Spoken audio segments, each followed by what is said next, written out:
De la cima al abismo. A las 6:06 de la mañana del 27 de noviembre de 1989, la historia de la aviación en Colombia se dividió en dos. Ese lunes el Boeing 727 de Avianca con destino a la ciudad de Cali explotó cuando pasaba por la zona rural del municipio de Soacha, al sur de Bogotá. En el mundo en el que estaba Pablo Escobar, es fácil pasar de un extremo al otro. Un hombre que lo ha tenido todo puede llegar a estar acorralado luego, con el correr de los años. Quien antes tenía poder para hacer volar un avión entero según su conveniencia, o terminar los días de personas que no le cayeran bien, sin consecuencia alguna, luego terminaron con él con la misma hazaña con la que él terminaba con la gente. Es el caso de Pablo Escobar, quien era tan carismático y poderoso que las estrellas de fútbol más importantes de Colombia querían estar con él y lo visitaban cuando se los permitía. Durante casi 10 años no tuvo límites ni escrúpulos, y desde 1984 hasta 1993 lideró el cartel de Medellín con mano de hierro. Un moderno Robin Hood para unos, alguien con maldad para otros, apodado El Patrón, marcó a la sociedad de su país y al mundo entero. Llegó a tener una pista de aviones en su mansión, que es hoy un zoológico, en el que partían cargamentos gigantescos de cocaína a los Estados Unidos. Él mismo llegó a tener relaciones cercanas con Bush, el expresidente de ese país. Su influencia estuvo en todas partes, y llegaba desde los barrios más bajos hasta las más altas esferas del deporte, la política y los más influyentes estratos de la sociedad. Según dicen, su liderazgo cometió 623 atentados que dejaron alrededor de 402 pérdidas de vida y 1.710 heridos. Sin embargo, todo llegó al final, cuando acorralado, solo y desesperado, su final llegó como había vivido. Entre fuego, locuras, y esta vez, el que dejó de latir fue su corazón. Esta es la historia de las personas más notables que mandó a ejecutar. Algunas de ellas te van a sorprender, y también el propio final de Pablo Escobar. Antes de continuar, te pido por favor que te suscribas a nuestro canal y actives la campanita. De esa manera, nos estarás dando tu apoyo. Hola, bienvenidos y bienvenidas a Historias de Famosos. Pero recuerda, nadie es perfecto y tú lo verás. Me duele lo que tú vas a sufrir. Cualquiera que se opusiera a lo que Pablo Escobar quería o necesitaba, se convertía automáticamente en su enemigo. Esto sucedió con muchos dirigentes políticos y personas públicas que denunciaban las atrocidades del narcotráfico. En especial, el asunto recrudeció a partir de que empezaron a intentar que la extradición fuera una realidad en Colombia. Por supuesto, Pablo Escobar no quería que eso sucediera y estaba dispuesto a todo para lograrlo. Uno de los primeros en caer fue el ministro de Justicia, Rodrigo Lara Bonilla. Pero, ¿qué había hecho el ministro? Exponer los lazos de Escobar con el narcotráfico, cuando este último había conseguido un lugar en el Congreso. Y él se enfrentó a los capos de la política, antes de enfrentarse a los capos del narcotráfico. ¿Y qué era lo que pasaba? Pues que los capos de la política y los capos del narcotráfico pues eran socios. Se trata de una escalada del narcotráfico que hoy busca la salida de un ministro del gabinete porque lo considera incómodo para sus aviesos fines. La noche del 30 de abril de 1984, Bonilla viajaba en su Mercedes-Benz por el norte de Bogotá. Una motocicleta roja se les cruzó en el camino y dos hombres que iban en ella tiraron contra él. Sus guardaespaldas los persiguieron y los hombres de la moto terminaron cayendo. El conductor murió en el momento y fue identificado como Iván Darío Guisado, integrante de Los Priscos, una red de sicarios al servicio del cartel de Medellín. Su acompañante, el que ejecutó el hecho, quedó malherido, pero sobrevivió y tuvo que pagar 11 años de cárcel. En represalia tras el hecho, el presidente de ese momento, Belisario Betancur, aprobó inmediatamente la ley de extradición. Fue entonces que desde la prensa empezaron a recrudecer las denuncias al narcotráfico. En especial las editoriales del diario El Espectador apuntaban contra los capos del crimen. Por supuesto, esto incomodó a los mafiosos, que comenzaron a llamarse los extraditables. El 17 de diciembre de 1986, los Priscos entraron en acción nuevamente. Era de noche, y el director del diario, Guillermo Cano, salía con su auto de las oficinas del periódico en Bogotá. En esos momentos, un sicario se asomó en su ventanilla y le tiró 8 veces con una ametralladora. Periodistas que seguían trabajando fueron a su ayuda, pero no pudieron hacer nada. Su fin llegó al poco tiempo debido a esas heridas. 2 años después, el 18 de agosto de 1989, sería el turno de un político. Luego de recibir muchísimas amenazas y de salvarse de un atentado, el candidato presidencial del nuevo liberalismo, Luis Carlos Galán, tuvo un final horrible. Era el que mejor estaba posicionado en las encuestas y daba un discurso en un evento de campaña cuando unas balas provenientes de la multitud lo alcanzaron. Fue trasladado con vida al hospital de Kennedy en Bogotá, pero pese a los esfuerzos de los médicos, no pudieron salvarlo. Debido a esto, el presidente de esos momentos, Virgilio Barco, promulgó el decreto 1830 del 19 de agosto de 1989, que autorizaba la extradición por vía administrativa, y ya no era necesario solicitar permiso de la Corte Suprema de Justicia.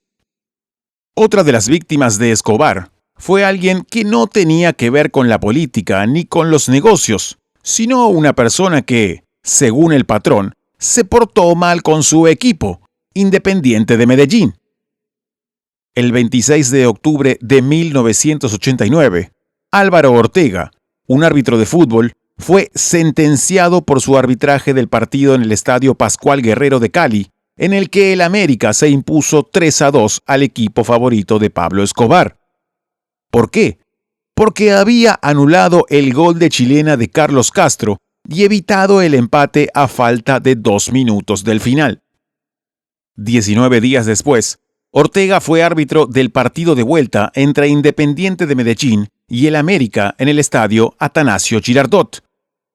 Todo terminó 0-0, y después de pasar por el hotel, salió a cenar con amigos. En su camino, fueron abordados por un coche que se acercó a ellos a gran velocidad. Desde el auto comenzaron a tirar, por supuesto contra el árbitro Ortega. Uno de los sicarios le dijo a los amigos del árbitro que se apartaran, que no querían lastimarlos, y como era de esperar, terminaron con los días del juez de fútbol.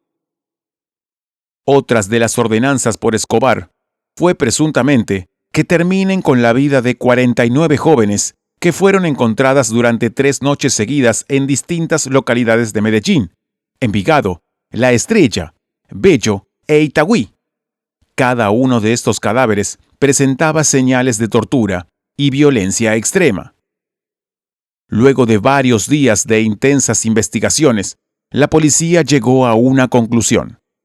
Estos hechos podrían haberse dado por 2 motivos.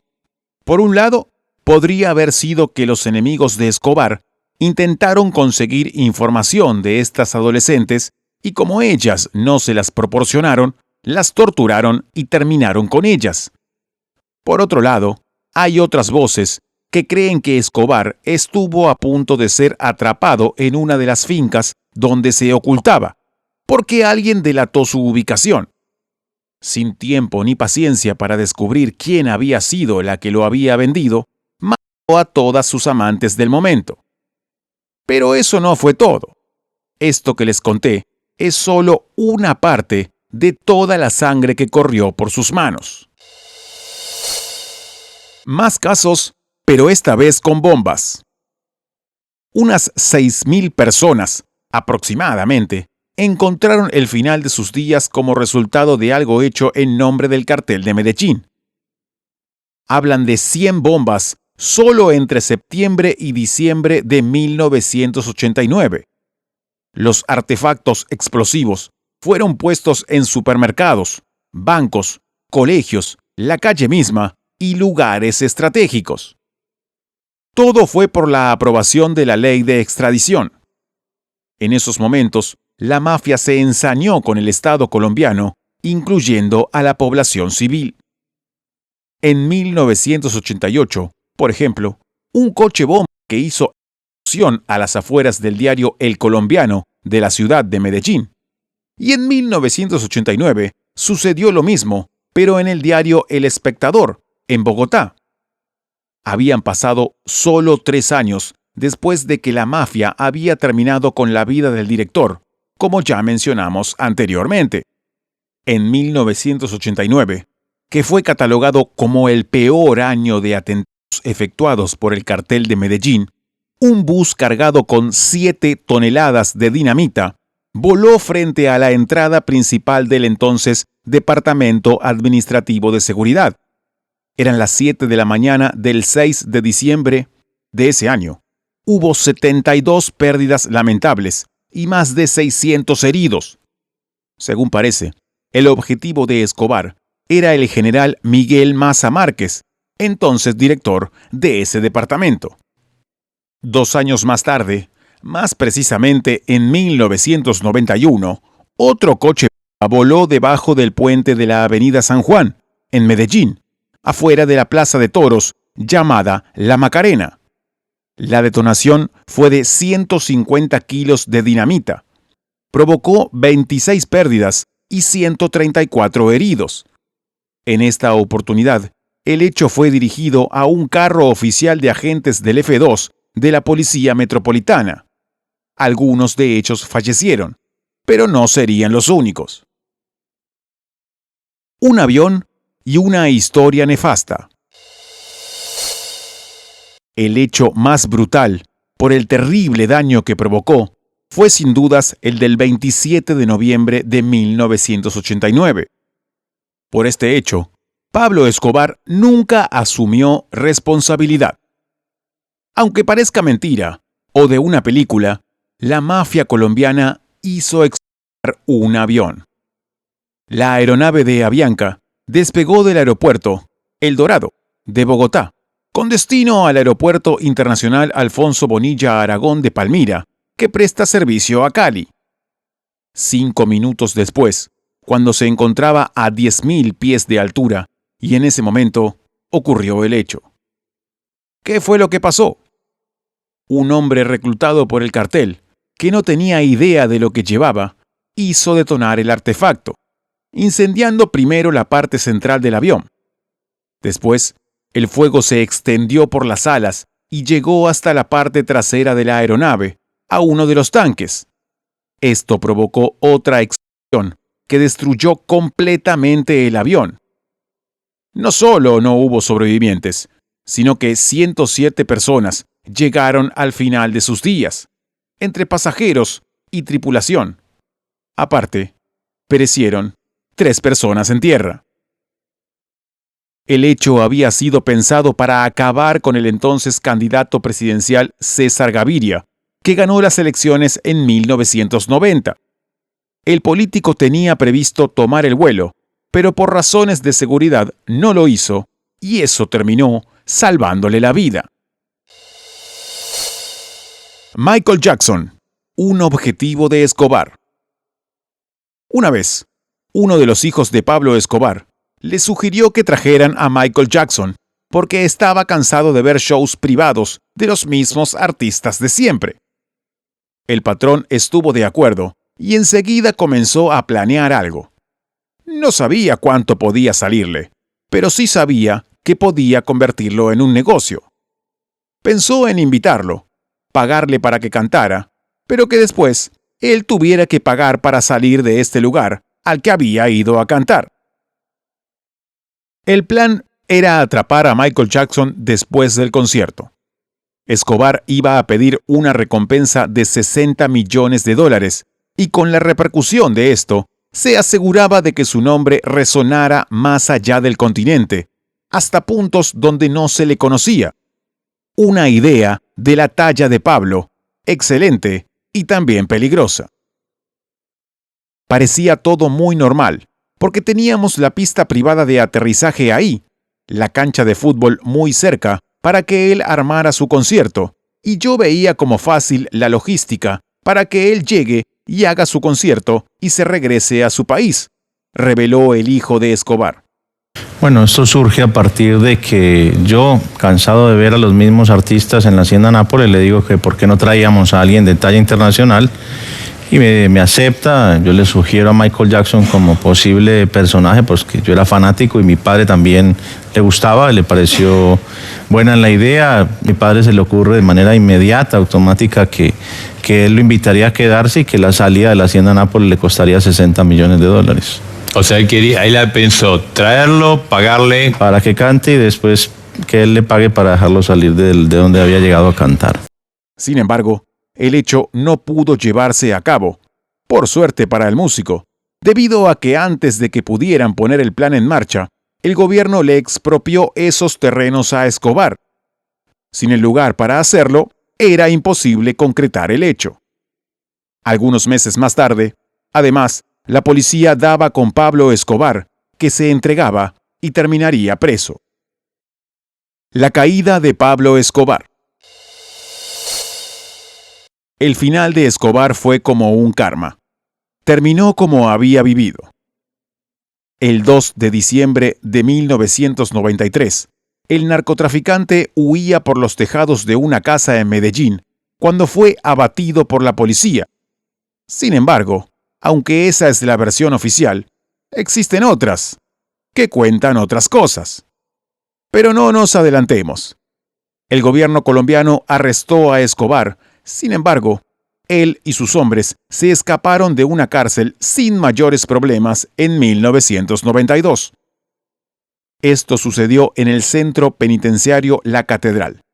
Allí, Escobar pasó menos de 13 meses bajo detención, negociada con las autoridades. Sin embargo, lo que nadie sabía era que la prisión había sido reacondicionada por la misma gente de Escobar. Estaba llena de lujos y comodidades, y como epílogo, tenía una pared falsa hecha de yeso, por la que podía huir cuando así lo quisiera. El patrón había pasado su tiempo ahí jugando al fútbol, siendo visitado por su familia y sus socios. Desde ahí manejaba todo. Tenía escondites para dinero y drogas, armas, equipos de sonido, pantallas gigantes y camas de 3 metros, entre muchas otras cosas. Desde la desaparición de Escobar de allí, su búsqueda se declaró como prioridad nacional. Con su esposa y 2 hijos recluidos en un hotel de Bogotá, y la mayoría de sus hombres presos o bien ya no estaban en este mundo, no le quedó más opción que esconderse y resistir en Medellín. Sin embargo, el 2 de diciembre de 1993, a los 44 años, rodeado por sus enemigos, solo y acorralado, mientras trastabillaba descalzo por los tejados de una casa en Medellín, llegaría a su fin. Son varias las teorías sobre cómo fue su final, pero todas chocan con la versión oficial. Esta indica que el grupo de búsqueda, una tropa de élite que se dedicaba exclusivamente a dar con él, terminó encontrándolo. Y el oficial de policía, Hugo Aguilar, que pertenecía a este mismo grupo, fue el que tiró y terminó con su vida. Por otro lado, los Pepes, que significaba perseguidos por Pablo Escobar, alianza entre los paramilitares y narcotraficantes enemigos del cartel de Medellín, contaron una versión muy distinta. Diego Murillo, uno de los líderes de los Pepes, un paramilitar y narcotraficante conocido como Don Berna, asegura que la bala que perforó el cráneo de Escobar fue lanzada por su hermano.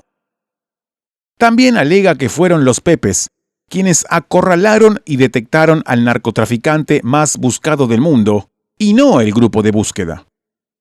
Sus movimientos eran lentos debido al gran sobrepeso que tenía. Subió al segundo piso, pues allí había una pequeña ventana que daba al techo de una casa vecina. Pablo corría por el techo cuando mi hermano llegó a la ventana, le apuntó y le tiró, dijo con sus propias palabras. La teoría de que Pablo Escobar tiró contra él mismo en la cabeza es apoyada por familiares del narco, como por ejemplo su sobrino Nicolás Escobar, quien estuvo presente en una exhumación de los restos de su tío y aseguró que se trataba de que Pablo había terminado con su propia vida. Lógico, yo fui el que hice la exhumación del tío cuando muere mi abuela Hermilda. Nosotros nos encargamos de hacer todo el proceso y lógicamente se hizo toda la revisión del tiro, cómo ingresó, y todavía habían las partículas de pólvora pegada contra el cráneo que indicaba que el disparo había sido exageradamente cercano al oído. Él siempre lo dijo: yo prefiero una tumba en Colombia a una cárcel en los Estados Unidos. La esposa, María Victoria Henao, y su hijo mayor, Sebastián Marroquín, quienes publicaron libros sobre la vida del patriarca de la familia, también dejaron abierta la posibilidad de que así se haya producido el deceso. Mi padre siempre nos dijo que el teléfono era sinónimo de muerte, porque nos podían rastrear fácilmente, y el día que llegó a su fin, nos llamó tanto que me hace pensar que él quería que la policía llegara y que quería que su final sea en un combate. Es una manera también de terminar con su propia vida, dijo su hijo. Además, una de las frases más conocidas de Escobar era: preferimos una tumba en Colombia que una cárcel en Estados Unidos. Esto también aportó su grano de arena para los que creían que él mismo había decidido que su final fuese de esa manera. Sea como fuera, la vida que llevó Escobar terminó con la vida de mucha gente, inclusive con la de él mismo. Hasta acá el video de la semana. Te pido por favor que nos des tu apoyo con tu suscripción. Si Dios quiere, nos vemos la próxima semana en esto que llamamos Historias de Famosos.